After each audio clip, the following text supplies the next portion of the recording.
আমার নাম কুলসুম আক্তার। মা উনি তো ব্রেন স্ট্রোক করছে, এই জন্য আনছি আর কি।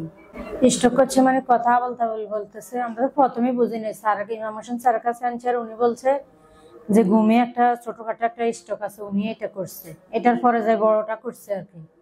তারপরে স্যারে দেখাইছি, আর স্যারে কয় উনি তো স্ট্রোক করছে, আপনারা তো বলতে পারবেন না। তারপরে দিয়ে স্যারে মানে ট্রিটমেন্ট চালাইছে, এখানে ভর্তি আছিল অনেকদিন। ভর্তির পরে স্যারে ওষুধ দিছে, ওষুধ দানের পরে আমরা বাড়িতে লয়ে গেছি। নেওয়ার পরে যায় উনি একটু সুস্থ হয়েছে। কথা আবল বলে, বাইরে চলে যা, ঘুম নাই, খাওয়া খায় না, ধরেন কেউ ধরতে গেলে এরে হালাই দেয়, এরকম আর কি। পরিবর্তনের দিকে আছে।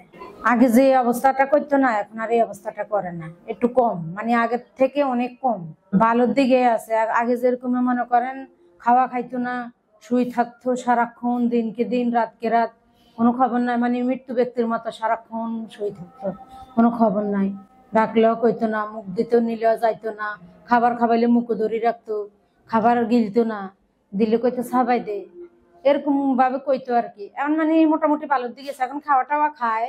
আগের তুলনায় বলতে মনে করেন যেরকম বাইরে চলে যেত বোকরা লইয়া, আর আপার বাসায় বা আমার বাড়িতে এরকম মনে করেন চলে যেত, আইতো যাইতো, আইতো যাইতো। এখন আর এরকম জানে। এখন ধরেন আপনার এখানে গেছে, যাই কদ্দুর খাড়াইছে, আবার একটু পরে চলে গেছে, একটু দাঁড়াইছে, আবার একটু পরে চলে গেছে, এরকম অবস্থা। এখন মানে ভালোর দিকে আছে, মানে আগের তুলনায় এখনকার মাঝে এখন যে অবস্থা ওনার, উনি মোটামুটি ভালো আছে।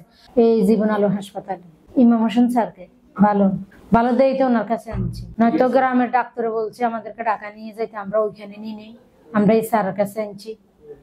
মোবাইলে দেখছি অ্যাড দিছে যে স্যারের চিকিৎসা ভালো। আবার আমার বড় ভাইও বলছে যে ওনার চিকিৎসা ভালো, উনি অনেক লোক আনছে এখানে, এই স্যারের কাছে অনেক রোগী আনছে। আনার পরে যাই আমার এই অবস্থা হয়েছে, আরে কইছে ওনার কাছে আনতো, তারপরে আমরা আনলাম। এখন আগের তুলনায় অনেক মোটামুটি ভালোর দিকে আছে।